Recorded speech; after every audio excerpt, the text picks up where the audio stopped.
Hi, it's Dan Eisner here with Key Insight Coaching, and I'm back with the 7 gateways to unlocking your inner peace and potential.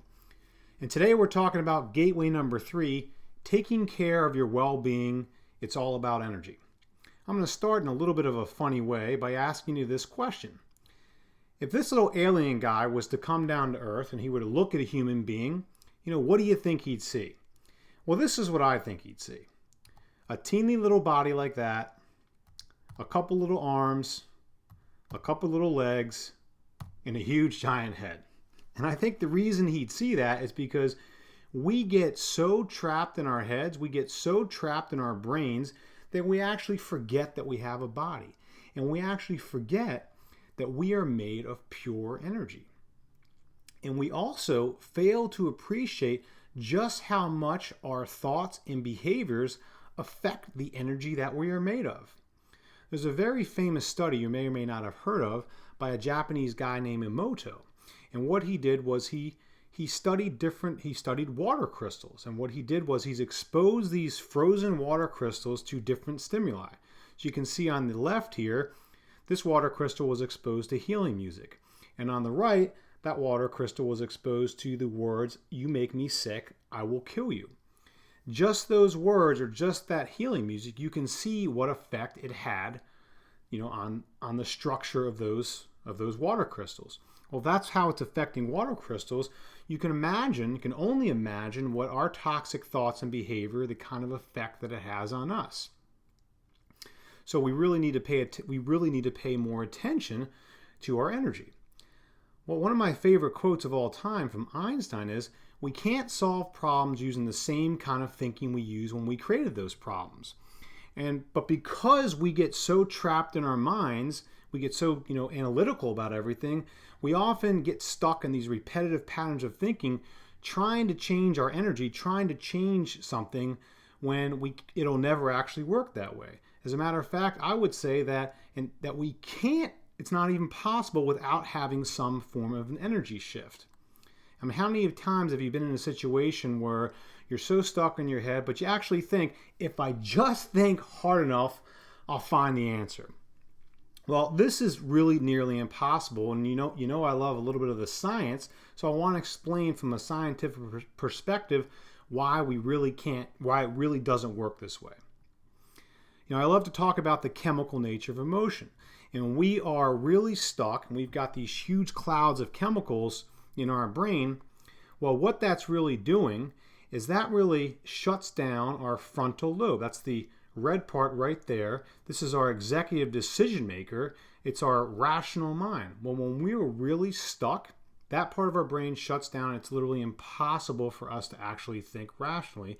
So we're just not going to be able to think ourselves out of an emotional state.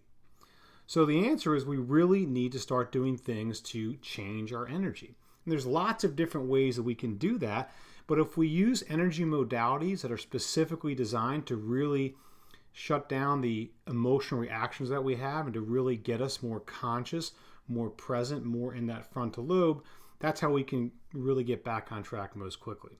There's lots of different ways you can do this. We're just going to talk about my top favorite 3 today. One is HeartMath, conscious breathing, and what they call the quick coherence technique. 2 is meditation. We're going to talk about formal meditation and mindfulness meditation. And 3 is Qigong, which is really a form of movement meditation. So first we have HeartMath. Now, this is hardcore science. There's no psychological hoopla about this. What the scientists of HeartMath have proven is that when we are in a state of frustration or anxiety, our heart rhythms, just like that one on top, are all over the place. And that sends a signal to the brain to sort of operate in an equally chaotic way.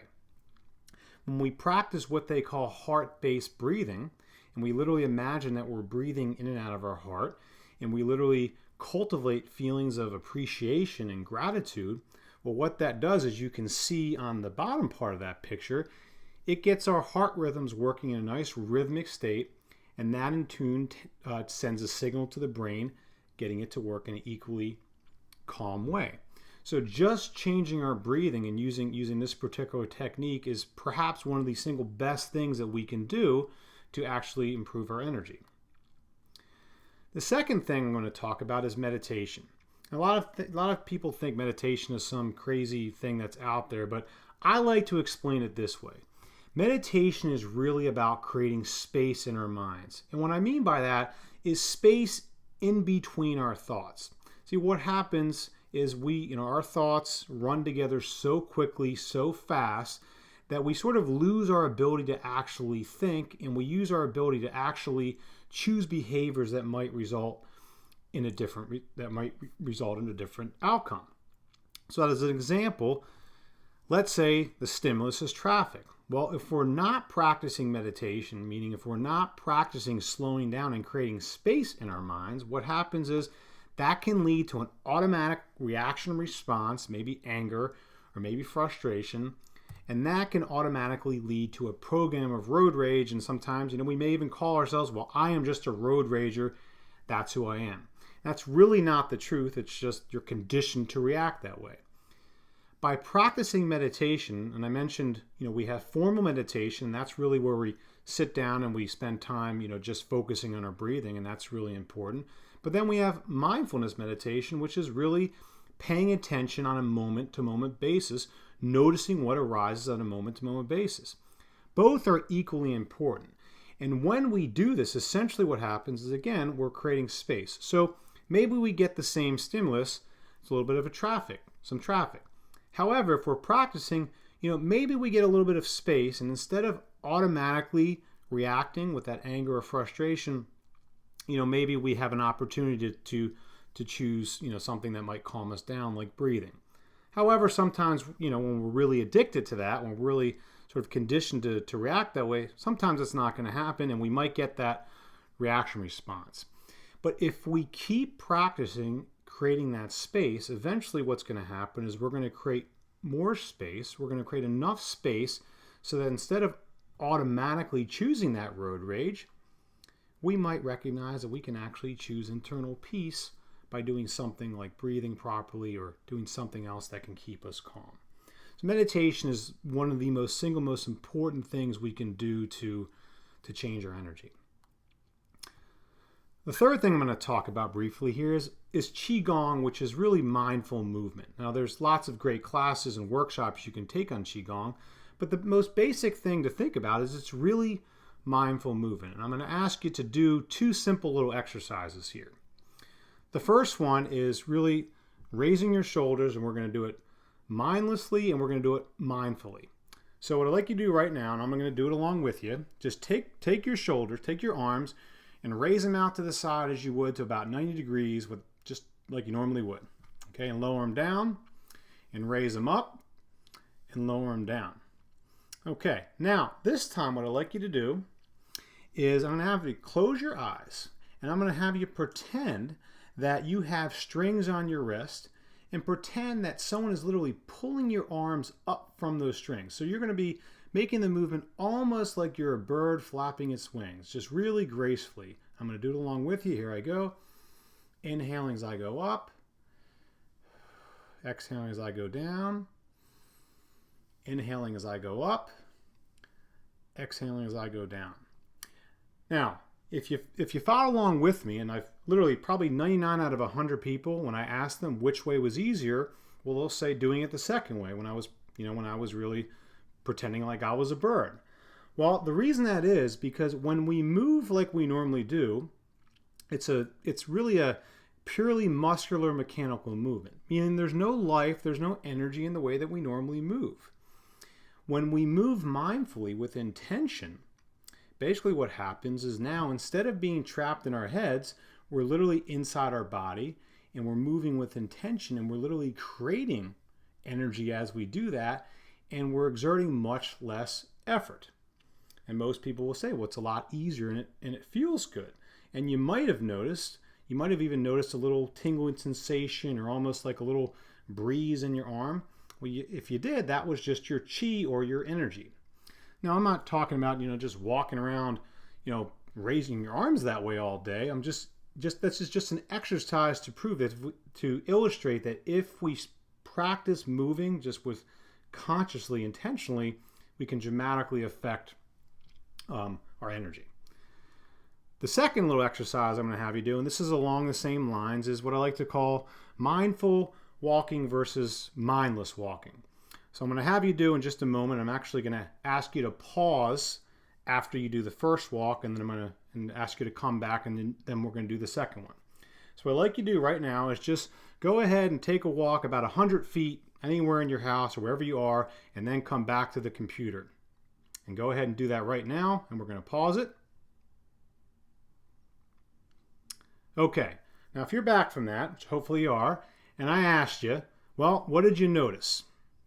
When I do this exercise with people in person, most of the time they say, well, I didn't really notice very much.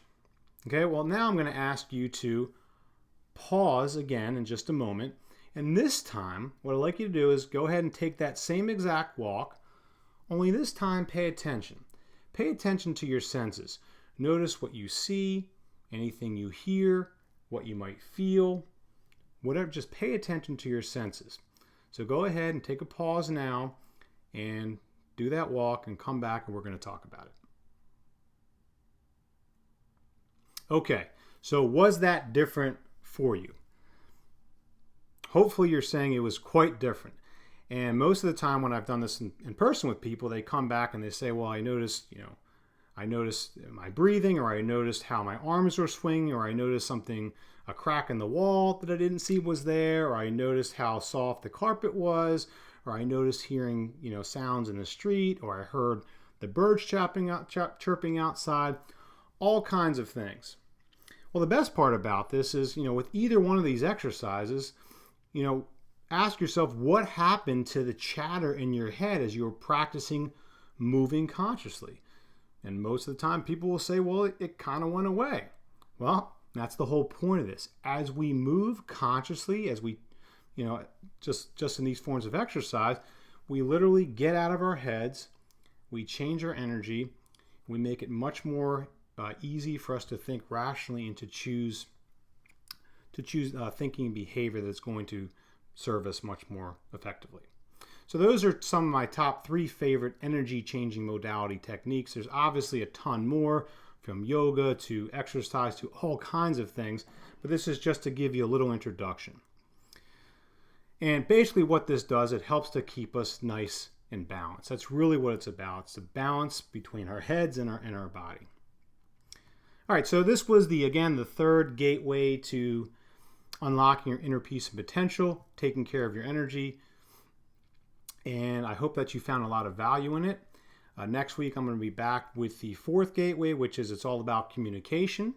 In the meantime, I'd love to hear your comments or questions, and to hear about your experiences with these exercises. So please don't be shy, and I look forward to hearing from you soon, and thanks so much for tuning in.